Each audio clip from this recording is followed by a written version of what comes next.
দর্শক আপনাদের সবাইকে স্বাগত জানাচ্ছি আমাদের নিয়মিত আয়োজন আওয়ার ডেমোক্রেসি প্রোগ্রামে। আপনারা জানেন আমরা চেষ্টা করে থাকি এই অনুষ্ঠানে আপনাদেরকে রাজনৈতিক নানা রকমের বিশ্লেষণ এবং সেই রাজনৈতিক ঘটনাগুলো কেন ঘটছে, কি জন্য ঘটছে, তার পেছনের কি কারণ বা তার কি সমীকরণ সেটা মেলানোর চেষ্টা থাকে আমাদের এই অনুষ্ঠানে। আমাদের বিশেষজ্ঞ অতিথি সেই ব্যাপারগুলো নিয়ে আলোচনা করে থাকেন।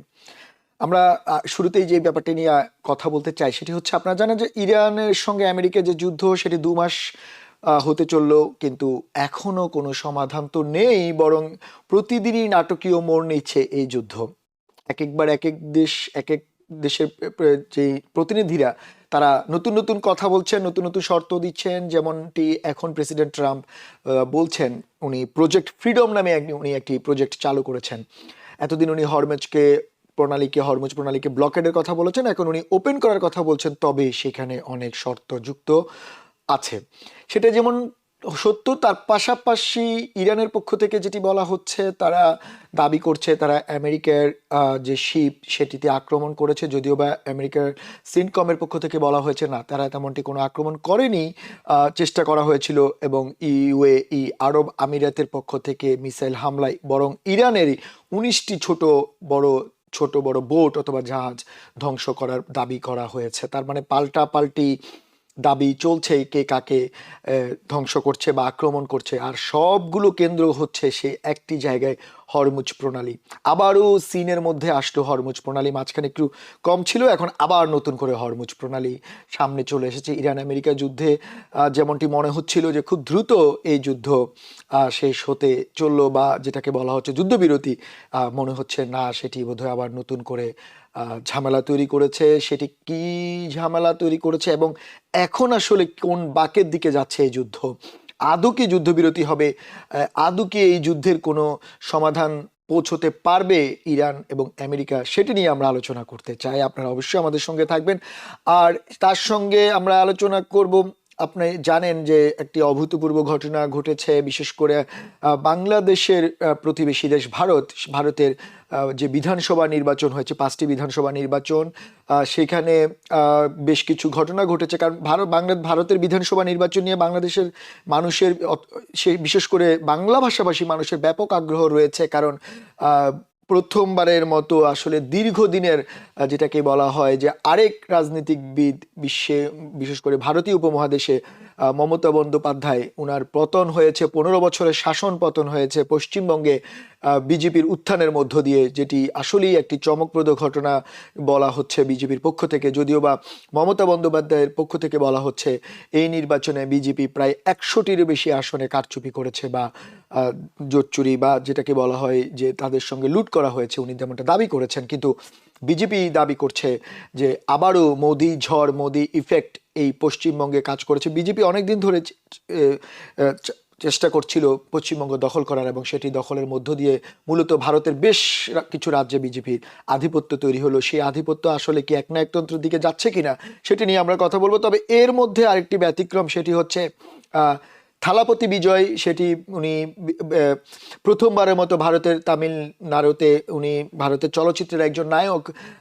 বলা হচ্ছিল যে রিজিওনাল যে দলগুলো তার মধ্যে এখন ওনার উত্থান, নতুন দল করেই চমক তৈরি করেছে থালাপতি বিজয়ের টিভিকে। উনি সরকার গঠন করতে যাচ্ছে তামিলনাড়ুতে, এবং বলা হয় যে উনি মোদির ত্রাস। এখন মোদির সঙ্গে আসলে চোখে চোখ রেখে কথা বলার মতো তেমন কেউ না থাকলেও নতুন করে থালাপতির উত্থান এক নতুন আলোচনার জন্ম দিচ্ছে। আমরা সেটা নিয়েও কথা বলতে চাই। আর এসব ব্যাপারে কথা বলতে আমাদের সঙ্গে অনলাইনে যুক্ত হচ্ছে বরাবরের মতোই আমাদের সবার প্রিয় সিনিয়র সাংবাদিক সৈয়দ মোহাম্মদুল্লাহ ভাই, আপনাকে স্বাগত আমাদের অনুষ্ঠানে। ধন্যবাদ। সেই সঙ্গে আমাদের আরো একজন অতিথি আছেন অনলাইনে, engineer Hafiz Khan Sohail, BNP chairman, advisory committee foreign affairs. Sohail ভাই, আপনাকেও স্বাগত আমাদের অনুষ্ঠানে। আপনাকেও ধন্যবাদ। সোহেল ভাই এবং মোহাম্মদুল্লাহ ভাই, আমরা শুরুতে একটু ইরান আমেরিকা যুদ্ধ নিয়ে কথা বলতে চাই। আমরা যেমনটা বলছিলাম যে আসলে এই যুদ্ধ প্রতিদিনই নতুন নতুন নাটকের জন্ম দিচ্ছে। এই মনে হচ্ছে এখনই একটা কিছু ঘটবে, শেষ হয়ে যাচ্ছে, আবার নতুন একটা ঝামেলা তৈরি হচ্ছে। আমি মোহাম্মদুল্লাহ ভাই আপনাকে দিয়েই শুরু করতে চাই, আপনার থেকেই জানতে চাই যে এখন যে অবস্থা, বিশেষ করে প্রজেক্ট ফ্রিডম চালু করার পরে, যা এতদিন বলা হচ্ছিল হরমুজ বন্ধ থাকবে, এখন প্রেসিডেন্ট ট্রাম্প বলছে হরমুজ ওপেন করবে, কিন্তু ইরান বলছে না, তারা সেটি চায় না, তারা বন্ধ থাকবে যতক্ষণ না তাদের সঙ্গে নেগোসিয়েশন বা ডিলে পৌঁছানো যাচ্ছে। কিন্তু আমেরিকা বলছে না, সেটি হবে না, এবং আমেরিকা হরমুজের নিয়ন্ত্রণ নেওয়ার সর্বোচ্চ চেষ্টা করে যাচ্ছে। প্রশ্নটা হচ্ছে এই জায়গায় যে এই অবস্থায় আপনার কি মনে হয় ইরান এবং আমেরিকার যে যুদ্ধবিরতি, যে ডিলের কথা বারবার শোনা যাচ্ছে, সেটি আবার নতুন করে প্রশ্নের মধ্যে পড়ে গেল? একটা বিরাট অনিশ্চয়তা সৃষ্টি হয়েছে, অবশ্য কখনোই তো এটা নিশ্চয়তা ছিল না। এবং ইরানের যে যুদ্ধ ইসরায়েল এবং যুক্তরাষ্ট্র সম্মিলিতভাবে আক্রমণ করেছে, সেটা তো এমন না যে তাদের কোনো টার্গেট ছিল না, একটা লক্ষ্য ছিল। তার ভিতর নিশ্চয়ই একটা লক্ষ্য ছিল, সেখানে রেজিম চেঞ্জ, যে মোল্লাতন্ত্র যেটা সাথে এসে আছে এবং যেটা কঠোরভাবে আমেরিকা বিরোধী, তাদের পতন ঘটিয়ে সেখানে সম্ভবত রেজা শাহ পাহলভীর পুত্র রেজা, সে ক্ষমতা যেতে চাচ্ছে। তার সাথে এদের কি যোগাযোগ আছে অ্যারেঞ্জমেন্টস জানি না, যাই হোক সেটা একটা, অথবা সেখানে তাদের পছন্দের কোন একটা সরকার বসানোর মতো পরিস্থিতি সৃষ্টি করা। তো সেটা তো এখনো অ্যাচিভ হয়নি। এটা এই যুদ্ধের ফলে এ পর্যন্ত ইসরায়েলের ব্যাপক ক্ষয়ক্ষতি হয়েছে, ব্যাপক ব্যাপক ব্যাপক অকল্পনীয় ক্ষয়ক্ষতি হয়েছে। কিন্তু এই ক্ষয়ক্ষতির পরও সেখানে যে মোল্লাতন্ত্রের যে বড় হাতিয়ার, যাদের যে ন্যাশনাল গার্ড, সেই গার্ড বাহিনী, তাদের মানে ইসলামিক গার্ড বাহিনী এখনো মানে ক্ষমতাশীল এবং তারা শক্তিশালী হয়েছে। একটা যে প্রেসিডেন্ট পেজেশকিয়ান, ব্যক্তিগতভাবে সম্ভবত তিনি মধ্যপন্থী লোক, তিনি ঠিক উদারপন্থী বলা চলে না, তেমনি ভাবে তিনি কট্টরও না প্রেসিডেন্ট। কিন্তু সেই দেশের যে সুপ্রিম লিডার, মানে আগের সুপ্রিম লিডার, সর্বোচ্চ নেতা খামেনির পুত্র জুনিয়র খামেনি, মুস্তাফা খামেনি, তিনি এখন মানে তিনিও আহত হয়েছেন গুরুতর, তার চিকিৎসা চলছে, তাকে গোপনে রাখা হয়েছে, কারণ হচ্ছে তার অবস্থান টের পেলে হয়তো তাকে হত্যা করা হতে পারে এই আশঙ্কা থেকে। তো এইটা একটা বলে, কারা নিয়ন্ত্রণ করছে, তারাই সম্ভবত ইসলামিক গার্ড এবং মানে মোস্তফা খামেনি তিনিও কট্টর, এবং অন্যান্য কট্টররা এখনো নিয়ন্ত্রণ করছে তাদের হাতে। একটা ক্ষেত্রেই কেবল, যে যাই বলুক না কেন, সম্ভবত চেঞ্জ হবে ইরানের। এই মোল্লাতন্ত্র টিকে গেলেও, যুদ্ধ শেষ হয়ে গেলেও, শান্তি চুক্তি হলেও, মোল্লাতন্ত্র টিকার পরেও সেখানে যে অত্যন্ত কড়াকড়ি করা হচ্ছে হিজাব ইত্যাদি নিয়ে, হিজাব অলরেডি মানে 6-7 মাস থেকে এটার কড়াকড়ি পুলিশ তুলে দেওয়া হয়েছে, কড়াকড়ি করা হচ্ছে না। এমনি মানে অভ্যাসের কারণে অনেক নারী এখনো হয়তো পরেন, বা মানে আগে থেকেও অনেকে গ্রামাঞ্চলের নারীরা পরে, কিন্তু শহরে আরবান শিক্ষিতরা এখন প্রায় খুলে দিয়েছে। নিউ ইয়র্ক টাইমসের আজকে একটা রিপোর্ট দেখলাম, যেটা লেখা হয়েছে তেহরান এবং অন্যান্য কয়েকটি শহরে, যে যাদের পক্ষে সম্ভব তারা তো আর কোথাও দামি রেস্টুরেন্টে খেতে পারে না, তারা ক্যাফেতে খুব ভিড় করছে। তো ক্যাফেতে বেশ কিছু নারীর ছবি দেখিয়েছে, মানে একসাথে একই টেবিলে অনেকগুলা বা আলাদা আলাদা বিভিন্ন টেবিলে নারী পুরুষ ইত্যাদি, তাতে একজন সিঙ্গেল নারীর মাথায় আমি কোনো হিজাব দেখিনি, সবাই হিজাব তুলে ফেলেছেন। তো ফলে এই ধরনের, এর মানে না যে হিজাব তুললে একটা দেশ মানে ভালো হয়ে গেল, এটা আমি বলছি না। আমি বলছি যে এই হিজাবের নিয়ে যে কড়াকড়ি মোল্লাতন্ত্র করেছিল, সেটা থেকে তো সম্ভবত তার সরে আসছে, এবং অন্যান্য কতগুলো কট্টর ব্যাপারেও তারা হয়তো কিছু কিছু সরে আসবে। কিন্তু তাদের ক্ষমতাটা এই যুদ্ধে, তারা যদি যুক্তরাষ্ট্রের সাথে শান্তি চুক্তি হয়, তারা বলতে পারবে যে আমরা তাদেরকে মানে আমাদের দেশ দখল করতে দেয়নি, এই ধরনের কথা বললে তারা শক্তিশালী হবে, এই একটা। কিন্তু at the end of the day, মানে যদি মোল্লাতন্ত্র শিথিল হয়, তাহলে আস্তে আস্তে এক ধরনের মানে আধা উদার নৈতিক, যেমন এর আগে দুইজন এই মোল্লাতন্ত্রের দুইজন প্রেসিডেন্ট ছিলেন, একজন ছিলেন হাশেমি রাফসানজানি, আরেকজন নাম এই মুহূর্তে ভুলে গেছেন। তারা ওই মোল্লাতন্ত্রের ভিতরে এই দুইজন প্রেসিডেন্ট ছিলেন, তারা মোর একটু একটু উদার ছিলেন, তো ওই ধরনের উদারতার দিকে হয়তো তারা যেতে পারে, এইটা একটা না বেনিফিট। মোহাম্মদুল্লাহ আর ভাই, আপনি তো যেটা বলছেন রিজিমের কথাটি বলছেন, বা বারবারই আপনি তাদের যে শাসকদের কথা বলছেন, আমরা সেটা তো ঠিক আছে, সেটা তো প্রেসিডেন্ট ট্রাম্প প্রথম থেকেই বলছিলেন।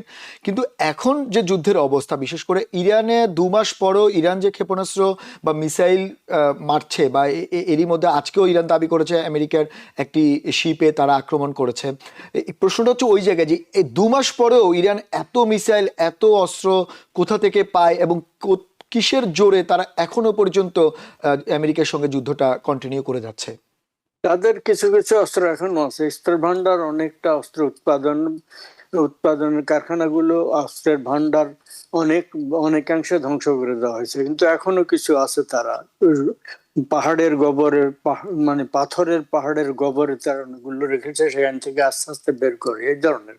যাই হোক, তো এখন সেগুলা দিয়ে তারা মোকাবিলা করছে। তবে তারা এই যুক্তরাষ্ট্রের জাহাজে আক্রমণ করেনি, যেটা করেছে সাউথ কোরিয়ার একটা ট্যাঙ্কার ওই দিক থেকে যাচ্ছিল যুদ্ধ, সেটার উপরে আক্রমণ করেছে। এইটা একটা, মানে এটা ভেরিফাইড খবর। ওই যুক্তরাষ্ট্রের জাহাজ বহরে আক্রমণ খবরটা ভেরিফাইড না, সত্যায়িত না।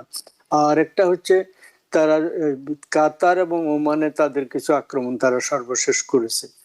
তো এবং ওই আরব দেশগুলোকে যুক্তরাষ্ট্র ইতিমধ্যে $8.7 বিলিয়ন অস্ত্র বিক্রি করেছে। তবে অস্ত্র কখন পর্যন্ত ওগুলো সাপ্লাই দেবে সেটা অন্য কথা, সেটা তো একটু সময় লাগবে, কিন্তু অস্ত্র বিক্রি করেছে। আর ওদের প্রতিরক্ষার জন্য যুক্তরাষ্ট্র ব্যবস্থা করছে। এখন আপনি যেটা বলছেন ঘটনাটা কোন দিকে যাচ্ছে, ঘটনা এখনো পর্যন্ত যেটা আমি আগে বলার চেষ্টা করেছি, হয়তো ওই রেজিমের কথা বলতে গিয়ে একটু সরে গেছে, সেটা হচ্ছে একটা টার্গেট নিয়ে যুদ্ধ শুরু করা হয়েছিল নিশ্চয়ই। সেই টার্গেট তো হচ্ছে যে এদেরকে খতম করা যায়নি এখনো। ফলে আজকেও প্রেসিডেন্ট ট্রাম্প বলেছেন তারা যদি হরমুজ প্রণালীতে আবার বাধা সৃষ্টি করতে চায়, যুক্তরাষ্ট্র বিশেষ করে যুক্তরাষ্ট্রের কোনো রণতীর উপরে আক্রমণ করে, কোনো বহরের উপরে, তাহলে তাদেরকে, তাদের মানে বাহিনীকে, ব্লোন সামরিক বাহিনীকে ব্লোন এওয়ে, নিশ্চিহ্ন করে, পৃথিবী থেকে নিশ্চিহ্ন নিশ্চিহ্ন করে দিবে। নিশ্চিহ্ন করে দেওয়া। ফলে এটা কঠোর হুঁশিয়ারি। এর আগে আরেক ধরনের হুঁশিয়ারি দিয়েছিলেন, এটা কেবলমাত্র সামরিক বাহিনী সম্পর্কে বলা হয়েছে। আবার এট দি সেম টাইম কয়েকদিনের মধ্যে তিনি ইয়েতে যাচ্ছেন, চীন সফরে যাচ্ছেন। চীনকে বারবার করে বলেছেন তোমরাই মানে ইরানের উপরে চাপ সৃষ্টি করো, এই আমাদের এটা মুক্ত রাখার ব্যাপারে হেল্প করো। এখন এক যুক্তরাষ্ট্র ইরানের বন্দরগুলো বন্ধ করে দিয়েছে। তারা ওই দেশগুলোতে আমদানিও করতে পারছেন না, রপ্তানিও করতে পারছেন, ব্লকেড করছে। এক, হরমুজ প্রণালীর মধ্য দিয়ে জাহাজ এবং ট্যাঙ্কার যেগুলো চলাচল করবে, সেগুলো যুক্তরাষ্ট্রের রণবহর রণতরী দিয়ে মানে পাহারা দিয়ে দিয়ে এই পার থেকে ওপারে পারাপার করার ব্যবস্থা করেছেন। এইটা এখন ইয়েতে ইরানের উপরে কথা বলার অর্থ হচ্ছে তোমরা ওইখানে হামলাও করবে না, 1 নম্বর, কোনো মাইন ওইখানে ফেলার চেষ্টা করবে না। ফলে এটা মাইন ফেলতে তারা আস্তে আস্তে, আমার মনে হয় যুক্তরাষ্ট্রের মানে পরিস্থিতি আরো তারা শক্ত করতে পারছে, নিজেদের প্রস্তুতি আহ, আরো মজবুত করতে পারছে, এবং বলছেন যে বিভিন্ন সারা পৃথিবীতে বিভিন্ন জায়গায় ছড়িয়ে ছিটিয়ে থাকা যুক্তরাষ্ট্রের যত সমরাস্ত্র এবং রণবহর ইত্যাদি যা আছে সেগুলো ওই দিকে ওনারা আনবেন, এবং তারা এগুলো মোকাবিলা না করতে মোহাম্মদুল্লাহ পারবে। ভাই, আপনি ফলে ঠিক বলছেন, কিন্তু আমেরিকা তো বারবারই বলছে, প্রেসিডেন্ট ট্রাম্প এর আগেও দাবি করেছেন যে ইরানকে, ইরানের সভ্যতা ধ্বংস করে দিবেন। এখন উনি বলছেন সেটা ইরানের, আগে বলেছিলেন। আগে বলেছেন, উনি বারবারই এমন বলছেন। কিন্তু আমেরিকার কথা আপনি যেটা বললেন যে ইরান কতটা মানে, সেটি হচ্ছে দেখার বিষয়। আপনি থাকেন, আমি একটু, সোহেল ভাই আপনি শুনলেন মোহাম্মদুল্লাহ ভাই বেশ কিছু বিষয় তুলেছেন। উনি যেমনটি একটা ব্যাপার উনি বলছেন যে ইরানের অস্ত্র ভান্ডার হয়তো একটা সময় শেষ হয়ে যাবে, অথবা ইরান যে শক্তিতে লড়াই করছে, আমেরিকা প্রতিবারই কৌশল বদলাচ্ছে। যেমন এতদিন আমেরিকা হঠাৎ করে ব্লকেডের কথা বলে ফ্রিডম প্রজেক্টের কথা বলছেন, ওপেন করার জন্য স্টেট অফ হরমুজ। পাশাপাশি ইউএই, আরব আমিরাত আবার আক্রমণ করেছে ইরানের শিপের মধ্যে, বোটের মধ্যে। আবার যেমনটি ইরান দাবি করছে যে সাউথ কোরিয়ার শিপে আক্রমণ করে, সাউথ কোরিয়া আমেরিকার অ্যালাইজ। তার মানে হচ্ছে এখন বোঝা যাচ্ছে যে যুদ্ধটা শুধুমাত্র ইরান এবং আমেরিকার মধ্যে সীমাবদ্ধ নেই, ধীরে ধীরে সেটি ছড়িয়ে পড়ছে। কিন্তু প্রশ্নটা হচ্ছে যদি ছড়িয়ে পড়ে সেক্ষেত্রে প্রেসিডেন্ট ট্রাম্পের যে নির্দিষ্ট সময় যুদ্ধবিরতির জন্য যে উনি বলছেন, দাবি করছেন, সেই সঙ্গে ইরানের পররাষ্ট্রমন্ত্রী যেমনটি বলছেন আলোচনা চলছে, তাহলে আলোচনা চলা এবং যুদ্ধবিরতির সময় ঘনিয়ে আসা দুটোর পাশাপাশি এই ধরনের আক্রমণ, পাল্টা আক্রমণ চলতে থাকা, এটা কি দ্বিচারিতা কিনা আপনার কাছে কি মনে হয়? আনমিউট করতে হবে সোহেল ভাই আপনাকে, একটু দুঃখিত।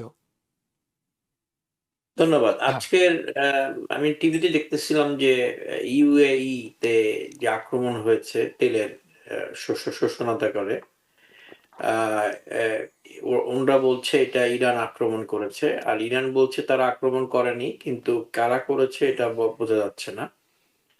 এখন যুদ্ধের যে পরিস্থিতি দাঁড়িয়েছে সেখানে আহ যেভাবেই হোক এটা বন্ধের যে উদ্যোগ বা যা কিছু হচ্ছে সেগুলো তো কাজে লাগছে না। আর ইরানের সবচেয়ে বড় শক্তি হলো ইরানের লোকজন সব ইউনাইটেড আছে, বেশিরভাগ, মানে মেজরিটি। এই কারণে ইরানকে ভাঙা যাচ্ছে না। আর ইরানের জনগণ যদি ইরানের সরকারের সাথে না থাকতো তাহলে হয়তো ঘটনা অন্যদিকে ঘটতো। আর যুদ্ধের এই পরিস্থিতিতে সবচেয়ে বিপদগ্রস্ত হব আমরা। আমাদের তেলের দাম বেড়ে যাচ্ছে, জিনিসপত্রের দাম বেড়ে যাচ্ছে, আমাদের অন্যান্য যে আহ, নিত্য নৈমিত্তিক জিনিসপত্র সেগুলো ক্রাইসিস শুরু হচ্ছে। তো এখন এটার যে শেষ কোথাও, ওই যে আপনার আগের এক টক শোতে বলেছিলাম, ট্রাম্প যেদিন চাবে সেদিনই যুদ্ধ বন্ধ হবে, ট্রাম্প যতদিন না চাবে যুদ্ধ বন্ধ হবে না। এটা ট্রাম্পের উপরে নির্ভর করছে। আর বেসিক্যালি ইরান তো এই রিজিম যেটা আছে তারা তো চেষ্টা করবে শেষ রক্তবিন্দু দিয়ে হলেও তারা তাদের রিজিমকে টিকিয়ে রাখার চেষ্টা করবে, এবং এই পর্যন্ত যে টিকে আছে এটাই আমার কাছে অলৌকিক লাগে। যেখানে তাদের প্রথম থেকে প্রায় ৩-৪ সারি নেতাদের মেরে ফেলা হয়েছে, তারপরও যে তারা কিভাবে টিকে আছে এটাও একটা অলৌকিক ব্যাপার। এবং এখনো যে তারা যুদ্ধ করছে বা যুদ্ধ করার মতো পরিস্থিতিতে তারা এখনো দাঁড়িয়ে আছে, এটাও একটা বিশাল ব্যাপার। আর আমেরিকার যে অবস্থা দেখা গেছে, আমেরিকা যতক্ষণ পর্যন্ত ন্যাটো অথবা অ্যালায়েন্সকে এক করতে না পারবে, আমেরিকা ও কিছু করতে পারবে আমার মনে হয় না। আমেরিকা ওই মুখ থেকেই বলবে, বিভিন্ন জাহাজ আনবে জানবে, করলে তো অনেক আগেই করতে পারতো।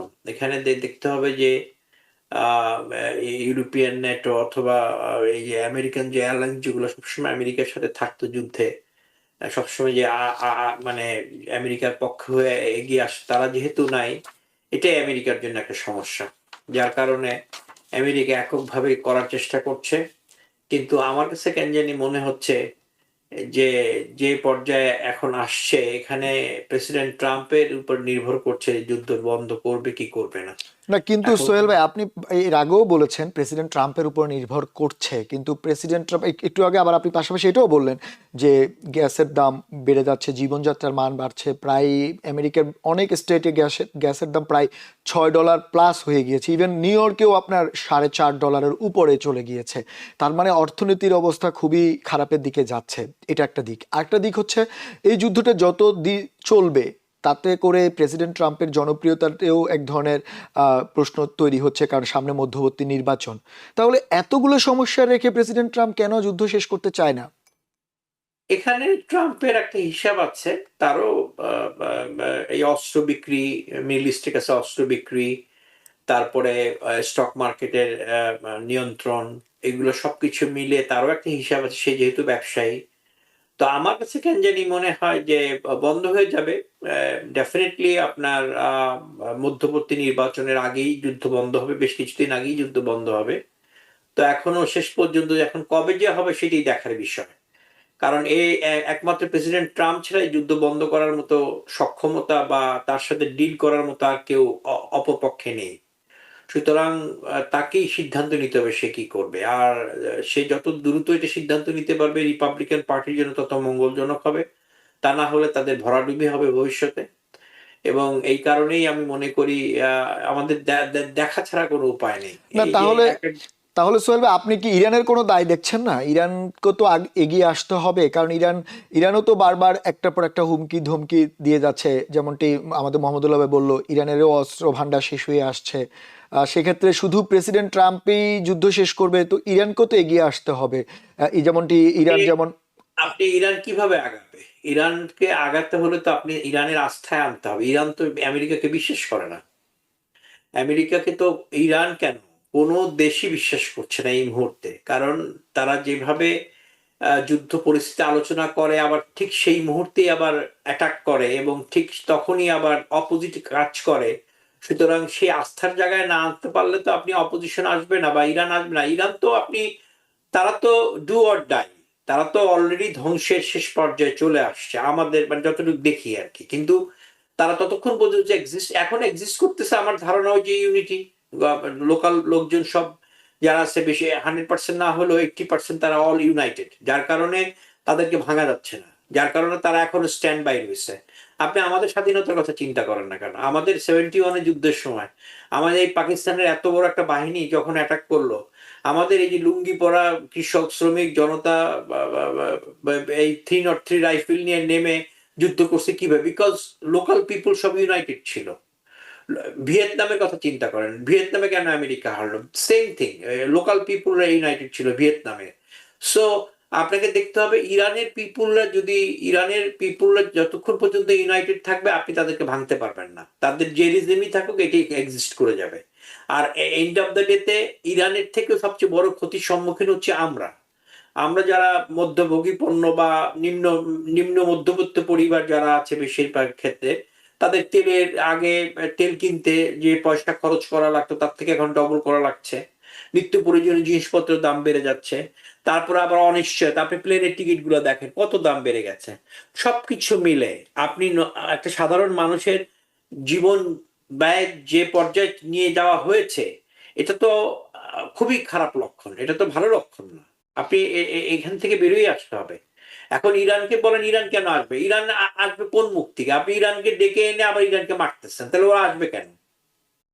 তার তো বিশ্বাসযোগ্যতা থাকতে হবে, আপনার সাথে কথা বলবে, তার তো একটা নেগোসিয়েট ট্রাস্ট থাকতে হবে। সেই ট্রাস্টই তো আমেরিকা হারিয়ে ফেলেছে। আর আমেরিকা, ন্যাটো এবং ইউরোপিয়ান ইউনিয়ন এদের সাথে যদি একত্রিত না হয়, আমেরিকা এই যুদ্ধে কিছুই করতে পারবে না আমার ধারণা। এরকমই চলবে, অন অ্যান্ড অফ চলবে। এখানে আমি কোনো এন্ড দেখছি না।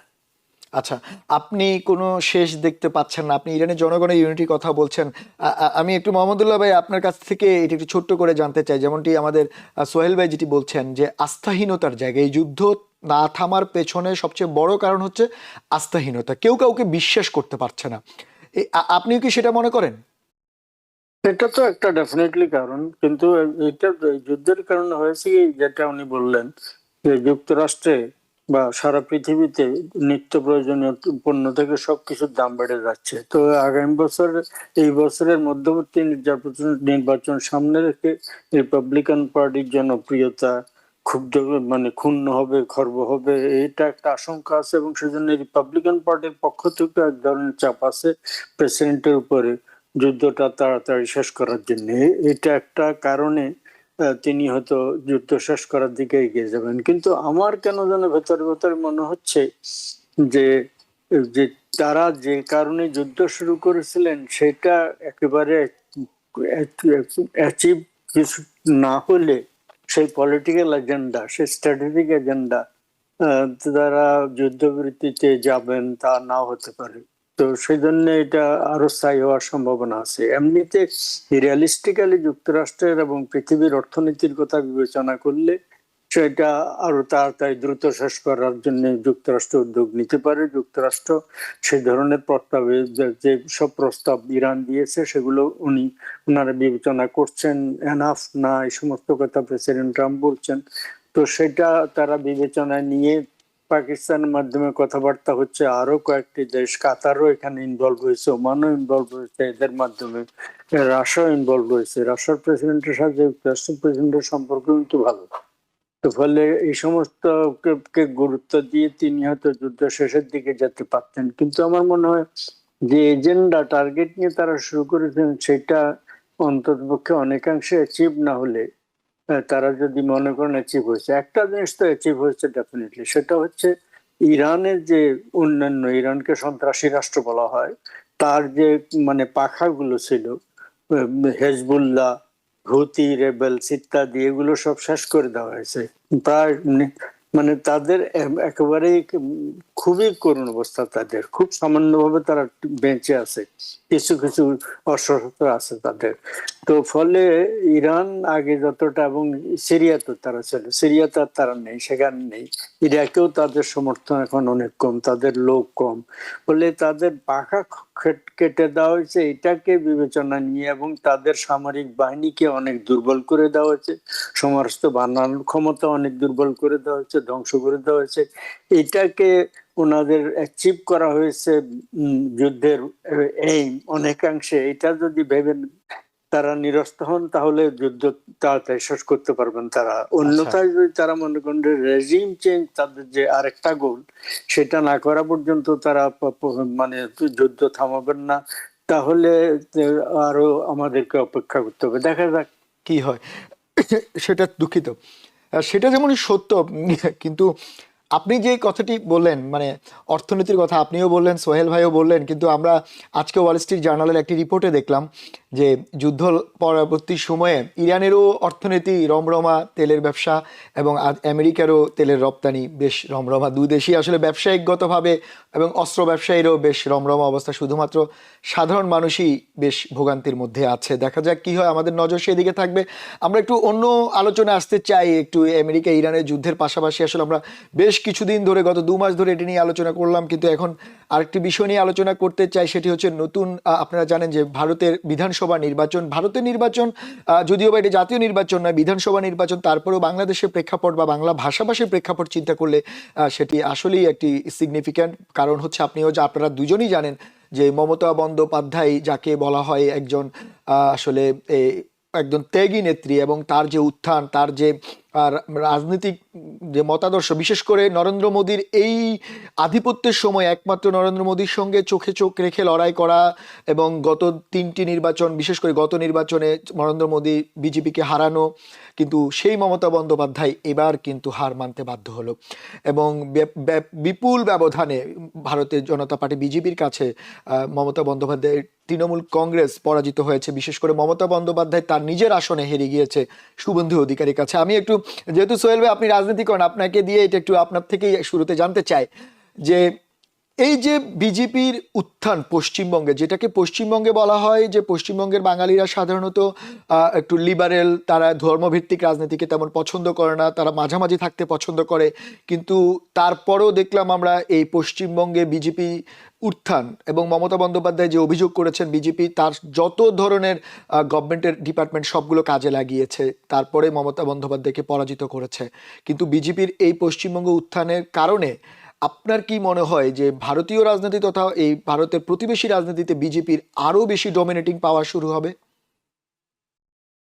ধন্যবাদ। অ্যাকচুয়ালি ভারতে যেটা হয়েছে এটা আমাদের দেখতে হবে। কারণ হলো এতদিন মমতা বন্দ্যোপাধ্যায় যে রাজনীতি করতেন, অনেকটা নিরপেক্ষ অথবা অনেকটা মানে সৌহার্দ্যপূর্ণ প্রতিবেশীর প্রতি ওনার মনোভাব ছিল, আমরা যা দেখেছি। কিন্তু এই যে বিজেপির যে ভদ্রলোক এখন দায়িত্ব নিতে যাচ্ছেন, ইনি অত্যন্ত উগ্রবাদী এবং কথাবার্তা অত্যন্ত উগ্রবাদ প্রকাশ করে। এবং আমার ধারণা এখানে আমাদের প্রতিবেশী হিসেবে বাংলাদেশের জন্য একটা চ্যালেঞ্জের মুখেই পড়তে হবে। কারণ উনি বাংলাদেশিদের তো পছন্দই করে না, এবং বাংলাদেশিদেরকে বের করে দেওয়া বা বাংলাদেশিদের সাথে কোনো কিছু না করা, এটাই তার রাজনীতির মূল লক্ষ্য ছিল। এখন দেখার বিষয় হলো যে ক্ষমতায় যাওয়ার পর সে সেই বিষয়টা নিয়ে কি দেখায়। বিরোধী দলে অনেকে অনেক কিছু বলতে পারে, কিন্তু ক্ষমতায় যাওয়ার পরে তো আসল আসল টের পাওয়া যায় যে ক্ষমতা কি জিনিস, বা এই যে ক্ষমতাকে মেইনটেইন করতে হলে কি লাগে। এটা আমাদের দেখার বিষয়। আরেকটা দেখার বিষয় যে এই সে তো নো টলারেন্স ফরেন, মানে বাংলাদেশীদের ওখানে আস্থায় রাখবে না, বাংলাদেশীদেরকে তারা থাকতে দিবে না। তো এখন দেখি আওয়ামী লীগের যারা কলকাতায় আছে, এরকম কয়েক হাজার, আমাদের জানা মতে কয়েক হাজার বা যত লোক ওখানে আছে, তাদের ব্যাপারে ওনার কি চিন্তা ভাবনা বা ওনার কি মতবাদ, সেটাও দেখার বিষয় আছে। আর এইটাতে আমার কাছে কেন জানি মনে হয় যদি তারা সহনশীলতা রাজনীতি না আসে উগ্রবাদকে আগিয়ে দেয়, তাহলে সেটার জন্য আমাদের জন্য ভালো হবে না, তাদের জন্য ভালো হবে না। এটা আরো চরম খারাপের পরিস্থিতির দিকে যাবে। আরেকটা জিনিস দেখলাম একটু আগে পেপারে যে রাহুল গান্ধীও বলল যে ১০০ সিটে নাকি ইঞ্জিনিয়ারিং করেছে। ব্যাপারটা আমি ক্লিয়ার না। কিভাবে ইঞ্জিনিয়ারিং করলো, কেমনে কি ডিটেইলস না জানা পর্যন্ত কোনো কিছু বলা যাবে না। তবে আমার কাছে মনে হয় যে এটা একটা বিশাল ব্যাপার। মমতা বন্দ্যোপাধ্যায়ের প্রায় ১৫ বছরের শাসনের অবসান হতে চললো। এখন আমাদের দেখতে হবে আমাদের প্রতিবেশীর প্রতি তাদের কি মনোভাব বা কি যা আগে তারা দেখিয়েছে তা খুবই উদ্ধত্যপূর্ণ, অত্যন্ত উগ্রবাদী। তো সেটা হলে তো কাজ হবে না। কারণ এখন তো আর আওয়ামী লীগের সরকার নাই যে উনারা যা বলবে তাই হবে। এখন তো সেটা হবে না। সুতরাং দেখা যাক কি হয়। এখন আচ্ছা, আমাদের আপনি দেখা থাকেন। আমরা একটু মোহাম্মদুল্লাহ ভাই, আপনি শুনলেন যদিও বা আমাদের সোহেল ভাই অত রাজনৈতিকভাবে কিছু কথা বলছেন, আমি একটু আপনার কাছে ভারতীয় গণতন্ত্রের কথাই বলতে চাই। যেমন 5টি বিধানসভা নির্বাচনে ভোট হয়েছে, তার মধ্যে প্রায় 3টি বিধানসভাতে আবার বিজেপি ক্ষমতায় আসলো। পশ্চিমবঙ্গ, আসাম এবং আপনি যদি বলেন পদুচেরি, 3টেই বিধানসভায় বিজেপি ক্ষমতায়। তার সঙ্গে কেরলে বাম রাজনীতি ধ্বংস, বাম শেষ, কংগ্রেস ক্ষমতা আসলো। এবং সবচেয়ে আকর্ষণীয় যদি তামিলনাড়ুতে প্রথমবারের মতো থালাপতি বিজয় মোদির বিরুদ্ধে কথা বলে উনি ক্ষমতায় আসতে যাচ্ছেন। কিন্তু আমার প্রশ্ন হচ্ছে ওই জায়গায় যে ভারতীয় রাজনীতিতে যেভাবে ভারতের ম্যাপের মধ্যে বিজেপি এবং মোদি, অমিত শাহ যেভাবে তাদের সবগুলো রাজ্য দখল করছে, সেক্ষেত্রে এক দলের রাজনীতির দিকে ভারত যাচ্ছে কিনা প্রথমত। দ্বিতীয় হচ্ছে যে রিজিওনাল দলগুলো, বিশেষ করে আম আদমি পার্টি দিল্লিতে ধ্বংস হয়ে যাবার পরে এখন মমতা বন্দ্যোপাধ্যায়ও শেষ, তার মানে মোদিকে চ্যালেঞ্জ জানানোর মতো আর কি কোনো রিজিওনাল পার্টি থাকলো না এখন শুধুমাত্র থালাপতি বিজয় ছাড়া? আপনি কি মনে করেন? না, সেটা এই মুহূর্তে একেবারে এক নিঃশ্বাসে বলে ফেলা যায় না। তো একটা নির্বাচনী বিজয় হয়েছেন, এর আগে সেন্টারে পরপর 3টা লোকসভা নির্বাচনে দুটোতে ওনারা মেজরিটি পেয়েছিলেন। এই সর্বশেষটা তারা মেজরিটি পাননি, কিন্তু কোয়ালিশন করে ক্ষমতা আছেন। তবে তাদের যে উত্থান ঘটছে এটা স্পষ্ট। তাই উত্থান ঘটছে কি কারণে? তারা ধর্মকে প্রাধান্য দিচ্ছে।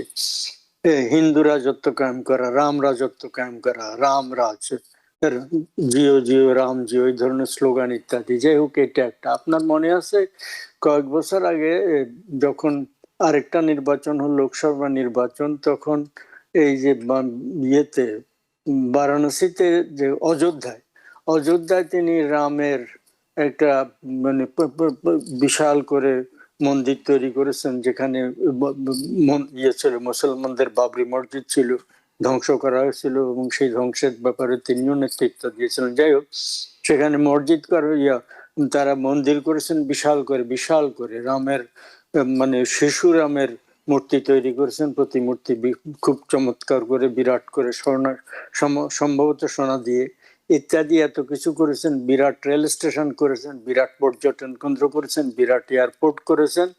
কিন্তু ওই অযোধ্যার ওই সিটেই মানে মানে বিজেপি হেরে গেছে। ফলে ওইটা একেবারে এক ধর্মীয় একটা পিলগ্রিমেজের কেন্দ্র জায়গা সেটা। সেইখানে এত কিছুর করার পর তিনি হেরে গেছেন। ফলে ইলেকশনে জিতে গেছেন বলে একেবারে ওভারনাইট ভারত তার কবলিত হয়ে গেল, এইটা মানে এক নিঃশ্বাসে বলা যায় না। তবে তাদের আধিপত্য আরো বাড়লো। আর পশ্চিমবঙ্গের ব্যাপারটা আর নানা দিক থেকে বিবেচ্য। সেটা হচ্ছে, যে কোনো দল যে কোনো স্থানে যে কোনো দেশে একবার বেশি যখন ক্ষমতা যায়, দ্বিতীয়বারে যত ভালো শাসনের দিক, লোক আস্তে আস্তে হাঁপিয়ে উঠতে থাকে। দ্বিতীয়বার পরে তৃতীয়বারে যখন আরো হাঁপিয়ে উঠে, তৃতীয়বারের পরে তো খুব রেয়ার ঘটনা ঘটে। পশ্চিমবঙ্গে 34 বছর মানে জ্যোতি বসুর সিপিএম তারা ক্ষমতায় ছিলেন, সেটা একটা মানে অবিশ্বাস্য রেকর্ড। জেনারেলি এটা হয় না। তো তারপরে হাঁপিয়ে ওঠে, এইটা একটা কথা। 2 নম্বর হচ্ছে কি, একটা দল যখন দীর্ঘদিন ক্ষমতা থাকে, তাদের এক ধরনের যে এটা আমাদের অলমোস্ট সম্পত্তির মতো মনে করে থাকে। তাদের ক্যাডার যারা, তারা দুর্নীতিগ্রস্ত হয়ে যায়, লোকের উপরে প্রভুত্ব বিস্তার করে। ভারতীয় বাংলা এটাকে বলা চলে দাদাগিরি শুরু করে। এই আধিপত্য বিস্তার, দাদাগিরি করা, সেটাতে লোক অতিষ্ঠ হয়ে যায় তাদের উপরে। এবং মানে মমতা ব্যানার্জি ব্যক্তিগতভাবে, আমার নিজের ধারণা, তিনি দুর্নীতিবাজ ছিলেন না ব্যক্তিগতভাবে, কিন্তু তার দলের অনেকে দুর্নীতি করেছেন। তার একজন শিক্ষামন্ত্রী ছিলেন, সম্ভবত তিনি ব্রাত্য ডেপুটি বসু। চিফ মিনিস্টার মতোই ছিলেন। হ্যাঁ, ব্রাত্য বসু। তাকে, হ্যাঁ, তিনি দেখেন মানে সে একটা শিক্ষক, প্রাইমারি স্কুলের শিক্ষক অ্যাপয়েন্টমেন্ট দেওয়ার জন্য তিনি ঘুষ নিয়েছেন, ঘুষ নিয়েছে।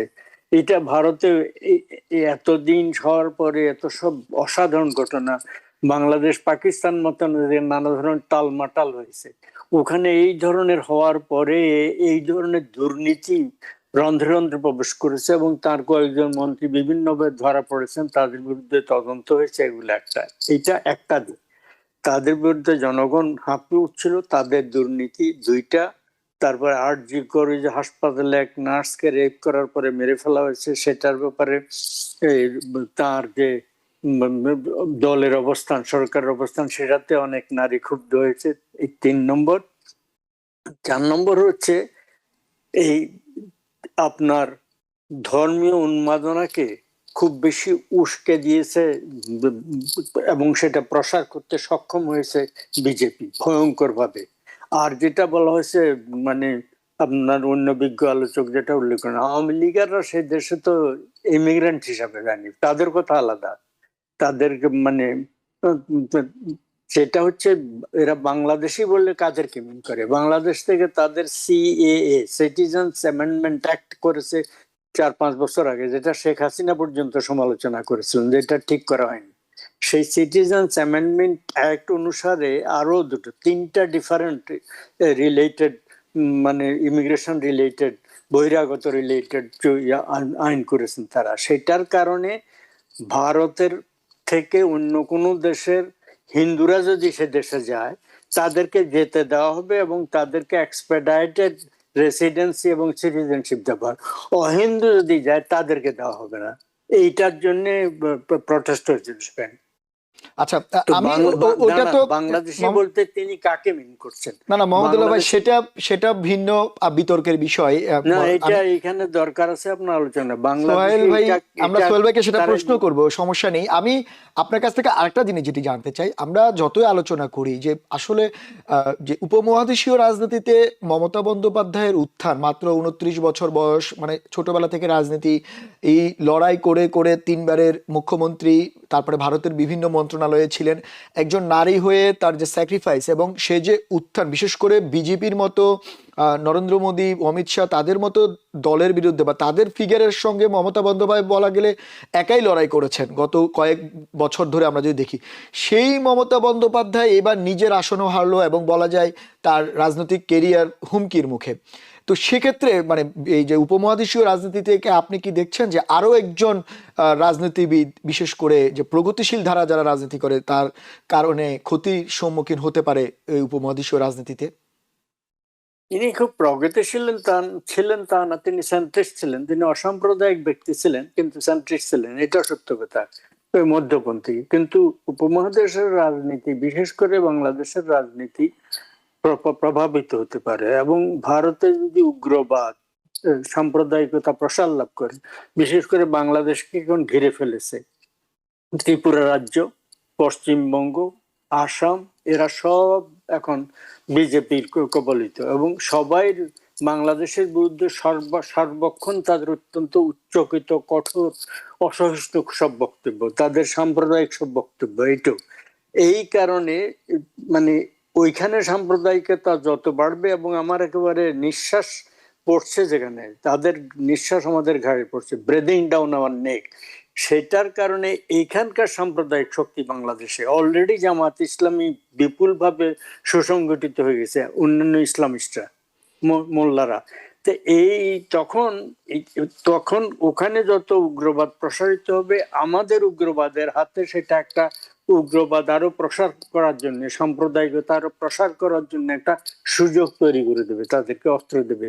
ফলে এই সারা উপমহাদেশে উগ্রবাদ আরো সম্প্রসারিত হবে, বিশেষ করে বাংলাদেশের জন্য আমি চিন্তিত আছি। এটা একটা কারণ। অন্য আর একটা দিক আছে, সেটা বলা দরকার আছে। সেটা হচ্ছে মমতা ব্যানার্জি তিস্তার পানির ক্ষেত্রে তিস্তা থেকে বাংলাদেশকে তার ন্যায্য হিস্সা জলের দেওয়ার ক্ষেত্রে তার আপত্তি ছিল, বারবার বছর পর বছর বাধা দিয়ে রেখেছেন। মোদি তখন বলছিল ভারতের ফেডারেল সিস্টেমের কারণে রাজ্যের কতগুলো অধিকার আছে তার প্রবাহিত নদীর তার এলাকার উপরে, সেটা আমরা হস্তক্ষেপ করতে পারি না, এটা বলে এতদিন। এখন তো শুভেন্দু অধিকারীকে দিয়ে তার সরকার গঠন হবে। এখন তারেক জিয়ার পক্ষে একটা বিরাট সুযোগ হয়েছে এটা চাপ সৃষ্টি করে ওইটা আদায় করার জন্য। মানে যদি তা না করে তাহলে বোঝা যাবে যে নদী এতদিন প্রতারণা করে এসছেন, ওই আরেকজনের ঘাড়ে বন্দুক রেখে মমতার উপরে দায়িত্ব ছেড়ে দিয়ে তিনি আসলে বাংলাদেশের। আর তাছাড়া বাংলাদেশের ক্ষেত্রে আরেকটা কথা, ফারাক্কার ব্যারাজের যে জলের হিস্সা ভাগাভাগি, সেটার মেয়াদ সম্ভবত নভেম্বরে শেষ হচ্ছে, নভেম্বরে নবায়ন করতে হবে। এই নবায়নের ক্ষেত্রে তারা কি ধরনের মনোভাব নিয়ে বাংলাদেশকে তার ন্যায্য হিস্সা দেওয়া হয় কিনা, বঙ্গবন্ধুর আমলে যে মানে আপনি বলছেন 44,000, সেটাই আপনি বলছেন, মানে একটা সুযোগ তৈরি হয়েছে বিএনপি সরকারের জন্য, তারেক রহমানের জন্য তিস্তা এবং ফারাক্কার নতুন চুক্তির ব্যাপারে। আপনি একটু থাকেন, আমাদের সময় আসলে খুবই শেষ, সময় আসলে শেষ পর্যায়ে। আমি একটু সর্বশেষ একটু সোহেল ভাই, আরেকটি জিনিস, আমরা মমতা বন্দ্যোপাধ্যায়ের পতনের যেমন কথা বলছি, সেই সঙ্গে আরো একজনের কিন্তু উত্থান হয়েছে, যাকে বলা হচ্ছে থালাপতি বিজয়। তামিলনাড়ুতে টিভিকে উনার নতুন যে দল গঠন করেই চমক দেখালো, উনি ক্ষমতায় বসতে যাচ্ছেন এবং উনি মোদির জন্য বলা হচ্ছে তরুণ প্রজন্মের কাছে বেশ জনপ্রিয়, মোদির জন্য আগামীতে হুমকি বলা হচ্ছে এই থালাপতি বিজয়কে। আপনি থালাপতি বিজয়ের এরকম উত্থান, যে নতুন দল করে উনি ক্ষমতার কাছাকাছি যাওয়া, বিশেষ করে মোদির সমালোচক বলা হয় তাকে, সেটিকে আপনি কিভাবে দেখেন? আমাদের সময় খুবই কম, যদি আপনি 2 মিনিটের মধ্যে বলতেন। আমার মনে হয় যে উনি যেহেতু ইয়াং আছেন, ওনার দ্বারা অনেক কিছু করা সম্ভব। এর আগেও ওই এরিয়াতে জয়ললিতা হয়েছিলেন, আরো ফিল্ম স্টার, বিশেষ করে ওই এরিয়াটায় সবাই মুভি যারা দেখেন বা মুভিতে যারা অভিনয় করেন তাদের প্রতি ওদের একটা রেসপেক্ট আলাদা আছে। তো এখন যিনি হয়েছেন, উনি যেহেতু ইয়াং আছেন, উনি যদি ওনার নীতি বজায় রাখতে পারে, উনি যদি স্ট্রংলি মনোভাব নিতে পারে, তাহলে উনি বেশ কিছু দূর আগাবে আমার বিশ্বাস। এবং মোদি, আমার মনে হয় মোদি আলটিমেটলি, আই থিঙ্ক মোদিরও সময় ঘনায় আসছে। আগামী ইলেকশনে হয়তো মোদিরও পতন হবে আমার ধারণা। কারণ ওই ওই ভাই যে বললেন না যে একটা দল কত বছর ক্ষমতা থাকে, 5 বছর, 10 বছর, 15 বছর, তো এটা অনেকদিন হলো না। তো এখন তারও বাইসাইক্লিক অর্ডারে তারও যাওয়ার সময় হয়েছে। এখন এদের দ্বারা যদি সম্ভব হয়, বা এরা যদি ইউনাইটেড করতে পারে, বা রাজীব গান্ধী যদি কংগ্রেসের ইউনাইটেড করতে পারে, রাজীব গান্ধীর ছেলে ওই রাহুল গান্ধী, তারা যদি ইউনাইটেড করতে পারে, তাহলে একটা ভালো রেজাল্ট হবে। তবে আমার এই আপনি যার কথা বললেন, ওনার প্রতি ভরসা হয় এই কারণে, যেহেতু ইয়াং আছেন, কেবলই রাজনীতিতে আসছেন এবং অনেক বিশাল বিজয় নিয়ে আসছেন। যদি তার দূরভিসন্ধিমূলক চিন্তা ভাবনা থাকে বা প্রজ্ঞা রাজনীতি করার চেষ্টা করে, তাহলে definitely he will do better. ধন্যবাদ আপনাদের দুজনকে। যদিও বা আপনারা দুজন ভারতের এই নির্বাচন নিয়ে, বাংলাদেশের প্রভাব নিয়ে আলোচনা করতে চেয়েছেন, আমাদের সময়ের অভাবে হয়তো হয়নি। আমরা অন্য একদিন এটি নিয়ে আলোচনা করব, কারণ মাত্র নির্বাচন শেষ হলো, আমরা দেখতে চাই সেটি প্রভাব বাংলাদেশের রাজনীতিতে কেমন পড়ে। সেটি নিয়ে আমরা হয়তো অন্য একদিন আলোচনা করব। আপনাদের দুজনকে আবারও বিশেষ ধন্যবাদ আমাদের সঙ্গে যোগ দেওয়ার জন্য। ধন্যবাদ। দর্শক, সেই সঙ্গে আপনাদেরও বিশেষ ধন্যবাদ। আমরা যেমনটি আমাদের আলোচকরা বলছিলেন, ইরান আমেরিকা যে যুদ্ধ এখন যে পর্যায়ে আছে, বিশেষ করে প্রেসিডেন্ট ট্রাম্পের পক্ষ থেকে যুদ্ধবিরতি, সেটি আসলে নতুন করে আবার নাটকীয় মোড় নিয়েছে হরমুজের সংঘর্ষের কারণে। সেদিকে নজর থাকবে, দেখা যাক কি হয়। আসলে এই যুদ্ধ দ্রুত শেষ হবার নয়, এমনটি বলছেন আমাদের আলোচকরা। আমরাও দেখতে চাই সেই ব্যাপারটি, কিন্তু তার ছাপিয়ে এখন বাংলাদেশের মতো দেশের জন্য ভারতের বিজেপির যে উত্থান, বিশেষ করে বাংলাদেশের সীমান্তবর্তী সবগুলো প্রদেশে বিজেপি ক্ষমতা আসার পরে বাংলাদেশে উগ্রবাদ, মৌলবাদের মাথাচাড়া দিতে পারে বলে আশঙ্কা করছেন আলোচকরা। সেটিও একটি শঙ্কার বিষয়। কিভাবে বর্তমান সরকার সেটিকে মোকাবেলা করে, সেটি নিয়েও আমাদের নজর থাকবে, আলোচনা থাকবে। হয়তোবা অন্যদিন আপনাদের সামনে আমরা এইসব ব্যাপারে আবার ডিটেলস আলোচনা করব। আজ এ পর্যন্তই। অন্যদিন অন্য কোনো বিষয় নিয়ে আপনাদের সামনে আবারও হাজির হব। ততক্ষণ আমাদের সঙ্গেই থাকুন। টিবিএন 24 টেলিভিশন দেখতে আজই কল করুন 7187776556। লগ ইন করুন www.totalcablebd.com। নিউ ইয়র্ক থেকে সম্প্রচারিত টিবিএন 24 টেলিভিশন বিশ্বজুড়ে বাঙালির কণ্ঠস্বর।